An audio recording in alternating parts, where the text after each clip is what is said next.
अस्सलामुअलैकुम। शुरू अल्लाह के बाबर का नाम से जो निहायत रहम वाला है। मैं हूँ राबी।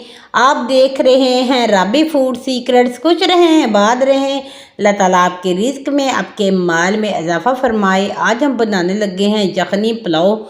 बहुत ही मज़े का बनाएंगे हम। इतना परफेक्ट बनेगा कि आप भी हैरान रह जाएंगे, जैसे कि मेरे घर वाले रह गए कि इतना मज़ेदार पुलाव भी बन सकता है और बहुत ही कम टाइम में और बहुत ज़बरदस्त सा।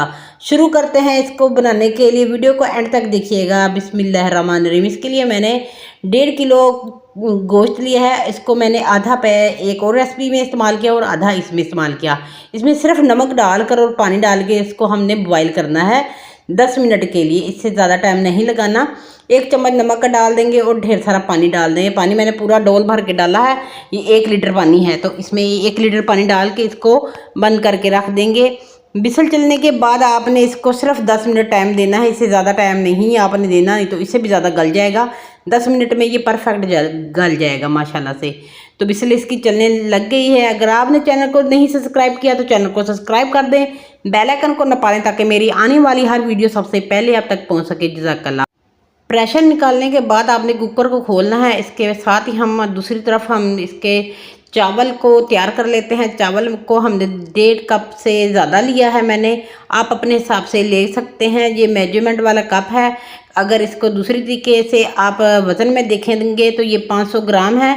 तो इसको अच्छे से आपने पानी डाल के, ये साफ़ करने की ज़रूरत नहीं, ये साफ़ ही होते हैं ऑलरेडी चावल। तो इसको अच्छे से आपने धो लेना है और इसको 2 से 3 पानी आपने इसके मसल कैसे निकाल देने हैं। बहुत ज़्यादा भी मसलिएगा नहीं तो ये टूट जाते हैं। तो इनको हम पानी निकाल देंगे। ये देखिए मैंने साफ़ पानी इसमें अब रख दिया है। इसको भिगोने के बाद हम दूसरा काम करना शुरू करेंगे। एक पैन ले लेंगे और इसमें 1 कप हम इसमें ऑयल का डाल देंगे। ये मेजरमेंट वाला कप है, छोटे वाला कप है। तो आपने इसका हिसाब देख लेना है कितने आपके चावल हैं, उसके हिसाब से ही इसमें घी जाएगा या ऑयल जाएगा।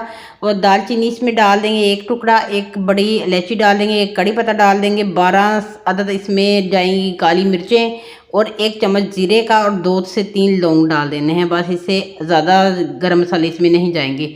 थोड़े से ये कड़कड़ा लें तो इसके बाद हमने इसमें डाल देना है लहसुन का 1 चम्मच। ये इसमें अदरक नहीं जाएगा, सिर्फ इसमें लहसुन जाएगा। 1 चम्मच पिसे हुए लहसुन का डाल देंगे और इसको थोड़ी देर हम भुनेंगे ताकि ये इसका भी थोड़ा सा कच्चापन ख़त्म हो जाए। साथ ही हम इसमें प्याज डाल देंगे। 1 अदद बड़े साइज़ का मैंने प्याज कटिंग कर लिया है। आपने अपने हिसाब से प्याज डालना है जितना आपको पसंद हो। तो 1 प्याज डाल देंगे और इसको हमने जूलियन कट में ही कटिंग किया है। जो जैसे हम सादा सा कटिंग करते हैं वैसे ही कटिंग करेंगे और इसमें डाल देंगे। और इसको भी हमने इतनी देर पकाना है कि ये थोड़े लाल हो जाने चाहिए। इसको वाइट नहीं रखेंगे हम। थोड़े से ऐसे सोती हो गए हैं तो इसी के साथ हम थोड़े से इसको और लाल करेंगे। ये थोड़े थोड़े गोल्डन से हो जाएंगे तो फिर हम इसमें पानी डाल देंगे। तो माशाल्लाह से अब हमारे प्याज गोल्डन हो चुके हुए हैं और अब हम इसमें पानी का थोड़ा सा डालेंगे छींटा। ये 2 से 3 चम्मच के करीब पानी है ये इसमें डाली है ताकि जब इसकी कुकिंग प्रोसेस है ये रुक जाए। अब हम इसमें बाकी की चीज़ें डालेंगे, जिसमें टमाटर डाल देंगे। टमाटर की प्यूरी डाल रही हूँ मैं। ये 2 से 3 अदद छोटे छोटे टमाटर थे, वो इनका छिलका रिमूव करके मैंने इनको डाला है। तो आप इसमें छिलके समेत भी डाल सकते हैं। 2 चम्मच इसमें हरी मिर्च के डाल रही हूँ क्योंकि इसमें लाल मिर्च नहीं जाएगी कहीं पे भी, तो इसलिए हरी मिर्च का इस्तेमाल करेंगे। 1 चम्मच नमक का इस्तेमाल करेंगे और इसमें कोई भी मसाले नहीं जाएंगे। कोई भी इसमें बिरयानी मसाला, कोरमा मसाला कुछ भी नहीं जाएगा, यही जाएंगे बस। आपने इसकी भुनाई करनी है अच्छे से। जो इसमें पानी डाला है ये पानी खुश्क हो जाना चाहिए। इतनी देर इसकी भुनाई करेंगे। वीडियो आपको पसंद आए तो वीडियो को लाइक ज़रूर कर दीजिएगा। तो अब हम इसमें गोश्त डालेंगे जो हमने बॉयल करके रखा था। ये वाली सारी बोटियाँ इसमें डाल देंगे। इसके साथ ये हड्डी वाली भी हैं और दूसरी बोनलेस भी हैं, ये दोनों ही हैं। हड्डी वाली से क्या होगा, इसकी यखनी जो होती है ना वो बहुत अच्छी होती है। जो इसमें हड्डियाँ होती हैं ना उनमें बहुत ही ज़्यादा मज़े की यखनी होती है, वो ज़रूर निकाल लिया करें। तो आप अकेली यखनी भी बना सकते हैं हड्डियों के साथ। तो इसके अंदर ही मैंने हड्डियाँ भी डाल दी हैं, ये आप बाद में निकाल भी सकते हैं। और इसको हम भुनाई करेंगे अच्छे से। आपने इसकी भुनाई करनी है, इतनी भुनाई करनी है कि इसका जो स्मेल है वो ख़त्म हो जाने चाहिए। अब हम इसमें पानी शामिल करेंगे। पानी डाला मैंने 1 कप और 3 कप मेरी इसमें यखनी है। जो चावल मैंने मापे थे उसी ही मैंने कप के साथ इसको पानी को और यखनी को नाप के डाला है। इसको आपने मिक्स कर देना है अच्छे से। यहाँ पर आप इस पॉइंट पे नमक को चेक कर सकते हैं, क्योंकि यखनी में भी नमक है, वैसे भी 1 चम्मच नमक डाला है। अगर कम लगे तो आपने और डाल देना है। तो नमक को मैं चेक कर लूँगी, ऐसे थोड़ा सा हाथ पे डालें और चेक कर लें। ये हमारा देसी पंजाबी तरीका होता है कि हम हाथ पे ही चेक करते हैं। और इसमें तो हाफ से भी कम नमक गया और मैंने डाल दिया, और इसको मिक्स करके हम इसको ढक के रख देंगे पकने तक। दूसरी तरफ हमारे चावल भी भीग चुके हुए हैं। अब चावलों का जो पानी है ये हमने निकाल देना है, ये पानी हमें नहीं चाहिए। और दूसरी तरफ हमारा पानी भी पकने लग गया है जो हमने अभी यखनी वाला बनाया है। तो अब इसके अंदर हम चावल जो है ना पानी निकाल के वो डाल देंगे सारे के सारे। यहाँ तक आपने वीडियो देख ली है तो वीडियो को लाइक ज़रूर कर दें, और अपने कमेंट के साथ मुझे ज़रूर बताया करें कि आपको मेरी रेसिपीज़ कैसी लगती हैं।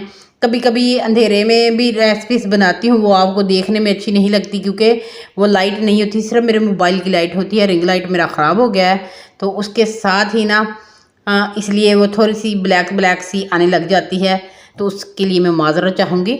तो ये देखिए जी, माशाल्लाह से पानी हमने ढक के इसको पकाया कि इसका पानी खुश्क हो जाए। इतना पानी खुश्क हुआ है, अभी हम बाकी का पानी भी खुश्क करेंगे, इसको ढक के फिर से रख देंगे जब तक ये सारा पानी खुश्क नहीं हो जाता। ये 2 मिनट में ये सारा काम हो जाता है। मीडियम आंच रखनी है अपनी इसकी फ्लेम का, मैंने आपको बताया ना, ये मीडियम आंच पे पकेगा।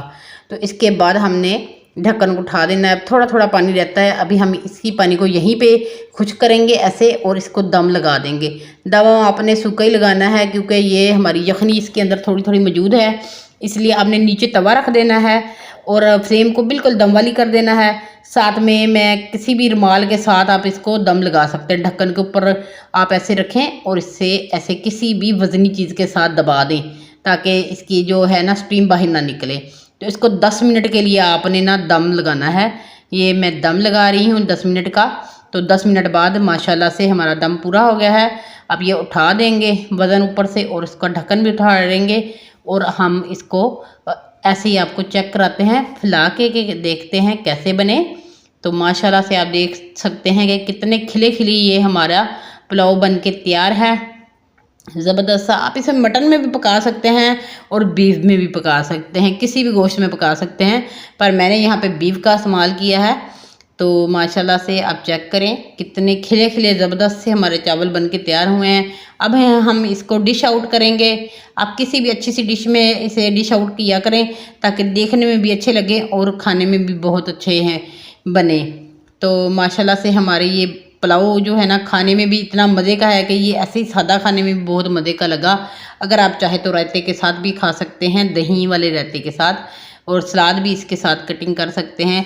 अदरवाइज़ किसी चीज़ की ज़रूरत नहीं, इतना मज़े का ये बना है कि ऐसे ही दिल करता है खाए। मैं आपको बोटियाँ भी तोड़ के दिखाऊंगी कि कितनी ये नरम और कितनी गल गई हुई हैं ज़बरदस्त सी माशाल्लाह से। तो ये देखिए अभी थोड़ा गर्म है, ये है कि हाथ लगाने से ना ये देखिए कैसे ये रेशम और मलाई की तरह हमारी बोटियाँ जो है ना कैसे मज़े की लग रही हैं देखने में। खा के भी आपको बताती होंगी ये खाने में कैसी हैं। बहुत ही मज़ेदार ये पुलाव बना है, यखनी पुलाव। आपने अगर इस ईद पे नहीं बनाया इसके बाद तो ज़रूर बनाइएगा। आपके फ्रिजों में गोश्त तो पड़ा होगा, नहीं पड़ा तो मंगवा लें। बहुत ही मज़े की ये यखनी पुलाव बन के तैयार हुआ है। कैसी लगी ये मेरी आज की रेसिपी आपने कमेंट बॉक्स में ज़रूर बताना है। दुआओं में याद रखना है। खुश रहें, खुश रहने दें, मुझे दें इजाज़त अगली वीडियो तक के लिए। अल्लाह हाफिज़।